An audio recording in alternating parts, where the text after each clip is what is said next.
Au milieu du XXe siècle, quand les choses semblaient avancer à un rythme qui nous paraîtrait aujourd'hui désespérément lent, les mariages traditionnels en France étaient un mélange curieux de solennité, de superstition, d'étiquette sociale, et de quelques moments comiques que personne n'admettrait à voix haute. C'étaient des mariages qui parlaient d'un pays où la campagne donnait encore le ton, où la modernité arrivait en bicyclette, et où les rituels avaient un poids qui s'est presque évanoui aujourd'hui, comme un parfum ancien qu'on reconnaît mais qu'on n'identifie plus tout à fait.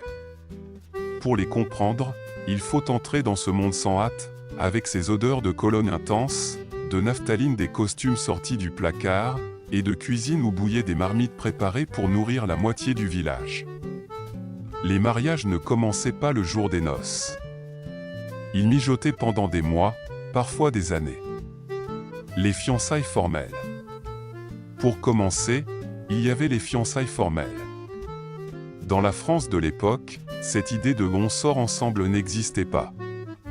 On se fréquentait ou on ne se fréquentait pas.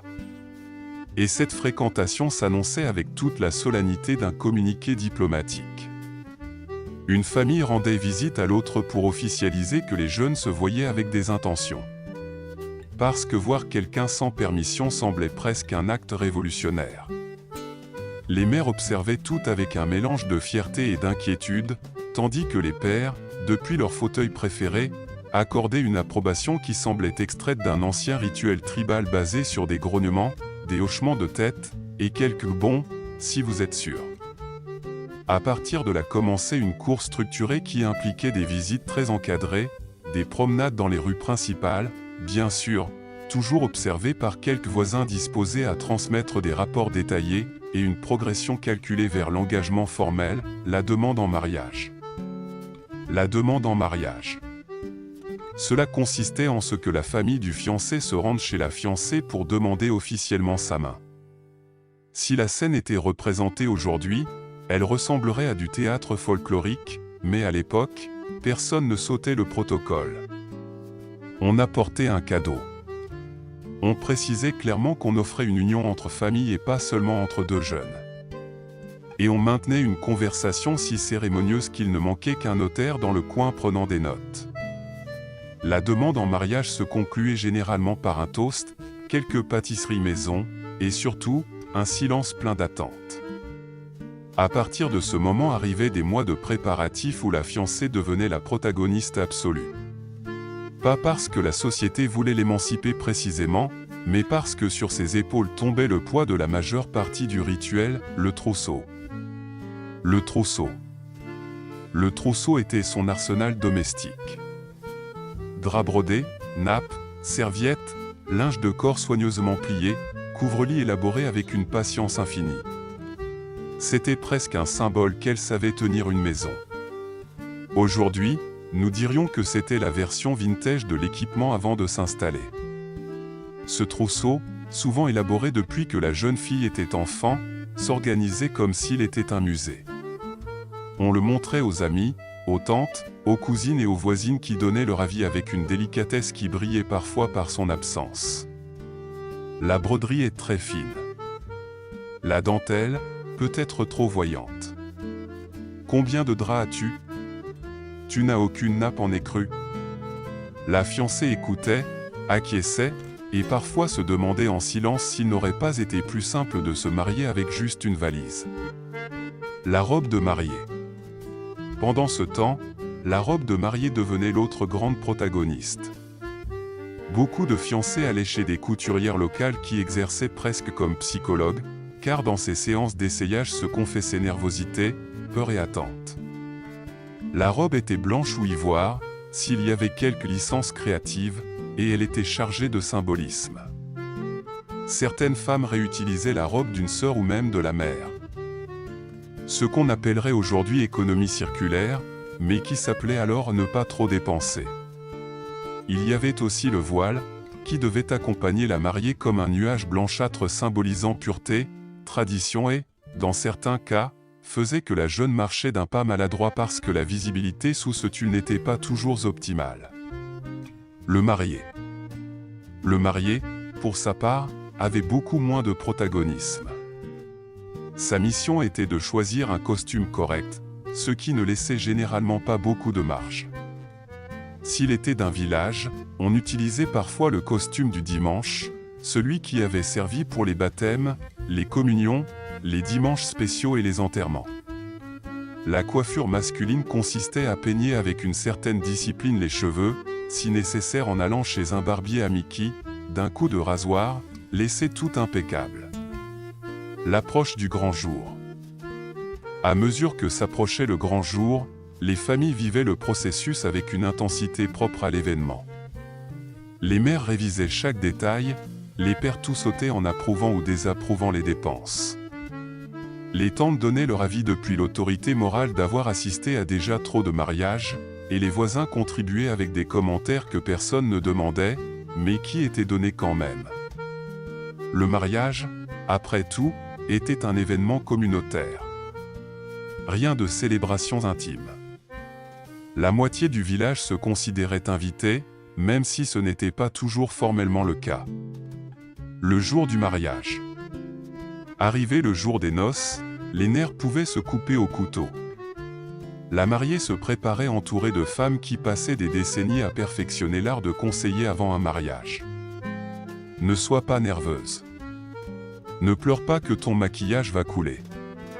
Souviens-toi de marcher lentement. N'oublie pas la jarretière. La pauvre mariée, avec tout ça, essayait de garder son calme pendant qu'on la maquillait, l'habillait et la parfumait avec une cologne intense qui sentait des fleurs qui n'avaient jamais existé dans la nature. Le trajet vers l'église. Le chemin vers l'église était normalement un défilé. Dans les zones rurales, on pouvait y aller à pied, accompagné par les voisins qui regardaient avec des yeux brillants. Dans les villes et les villages plus grands, une voiture ornée de rubans, généralement artisanaux, avec une créativité variable, conduisait la protagoniste au temple.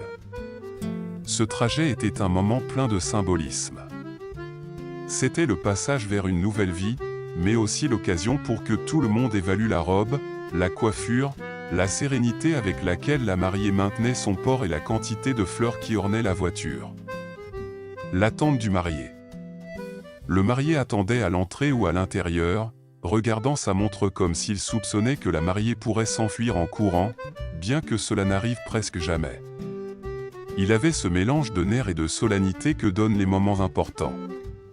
Dans beaucoup de cas, la marraine, généralement la mère du marié, était celle qui accompagnait son fils à l'autel, agissant avec un protagonisme qui lui donnait une certaine fierté sociale.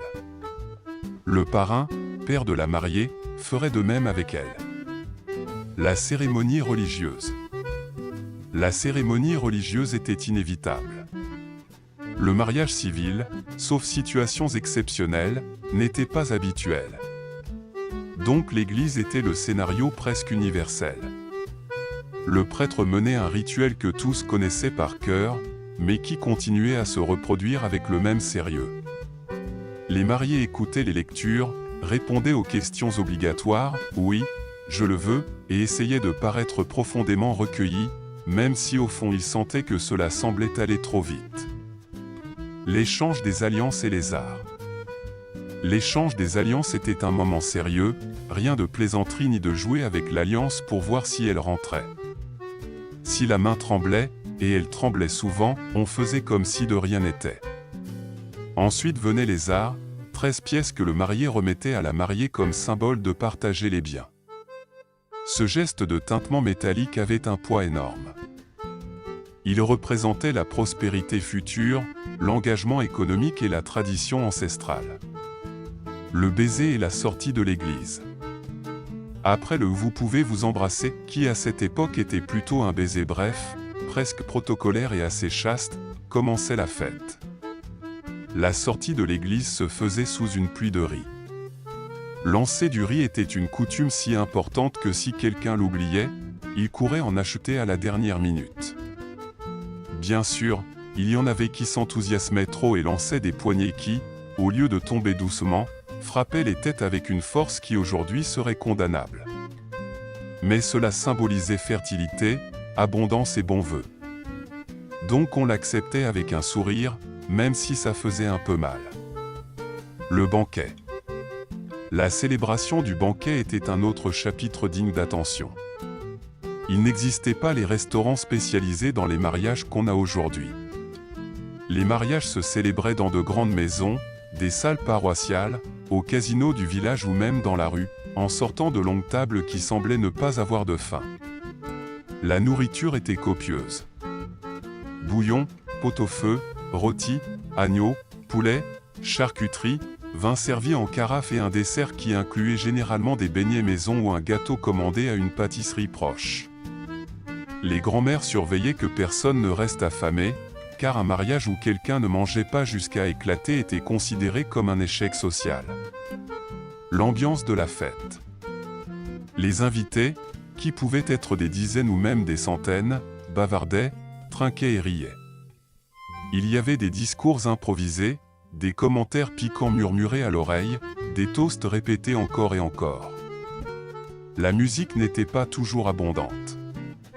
Elle pouvait se limiter à un accordéon, une radio ou même la voix d'un parent avec un talent pour chanter.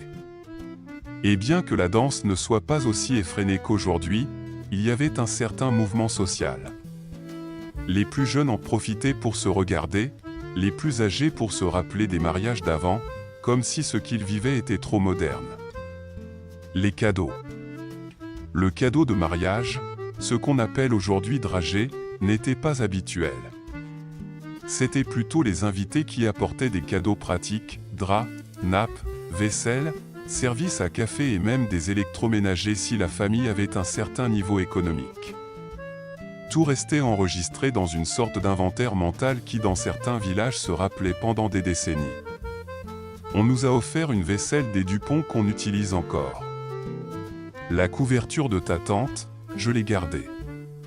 Le fer que nous a donné ta marraine a duré 10 ans. La nuit de noces. La nuit de noces était aussi un chapitre digne de son propre roman. On en parlait peu, presque pas. Les mariés se retiraient dans une chambre décorée, parfois trop, par des parents aux bonnes intentions et peu de discrétion. Dans certains endroits existaient des coutumes un peu envahissantes, comme attendre que les mariés inaugurent leur mariage pour ensuite offrir un petit déjeuner. Avec le temps, beaucoup de ces pratiques disparurent, mais dans les années 50 et 60, on pouvait encore voir de telles traditions, toujours enveloppées dans un silence que tous préféraient maintenir. Le lendemain. Le lendemain, si le mariage était au village, commençait la tournée de visite. Les nouveaux mariés passaient par les maisons des parents proches pour remercier de l'assistance et des cadeaux. Les familles, fières, offraient des sucreries ou des chocolats tout en félicitant pour l'union et, au passage, en profitaient pour commenter quelques détails de la célébration qu'ils n'avaient pas eu le temps de commenter la veille. La vie après. Le mariage restait ainsi inauguré, avec un mélange de tradition, de responsabilité et d'attente. Le couple s'installait généralement dans une maison proche de la famille de l'un des deux. L'indépendance totale n'était pas habituelle. La mariée commençait sa vie maritale avec cet énorme mal de trousseau, qui semblait être symbole de succès domestique, tandis que le marié se consacrait au travail pour subvenir aux besoins du foyer.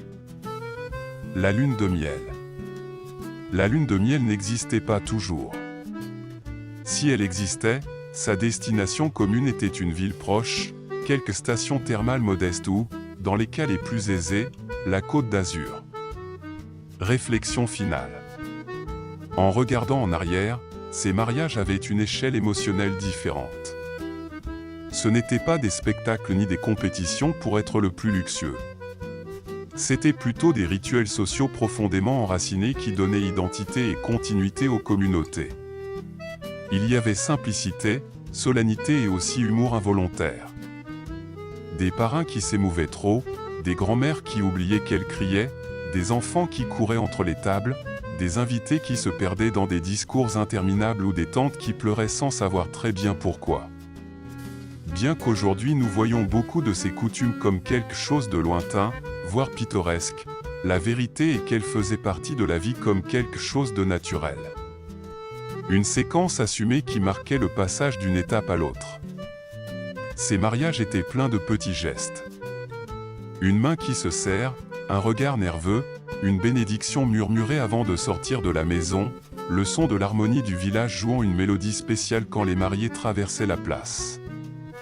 C'étaient des détails qui, même s'ils semblaient minimes sur le moment, créaient une atmosphère appartenant à un temps différent. Plus lent, plus rituel, plus communautaire. En définitive, les mariages traditionnels de la France du milieu du XXe siècle étaient des cérémonies chargées de symbolisme, de travail préalable et d'implication collective. Il n'y avait pas de wedding plané, ni de playlist Spotify, ni de photomaton vintage. Il y avait, en revanche, un énorme investissement émotionnel, un sens de responsabilité sociale et familiale, et une manière particulière de célébrer qui mélangeait respect, illusion et une pincée d'humour qui jaillissait sans le vouloir, même dans les moments les plus solennels. C'étaient des mariages qui parlaient d'un pays en transformation, où l'ancien et le moderne commençaient à se croiser sans fracas, comme deux trains qui passent en silence sous la même voie. Et bien qu'aujourd'hui il nous semble très différent des mariages actuels, il conserve encore un charme spécial, presque nostalgique, qui invite à imaginer comment ce serait de vivre un de ces jours habillés de blanc, de noir, ou simplement d'illusion.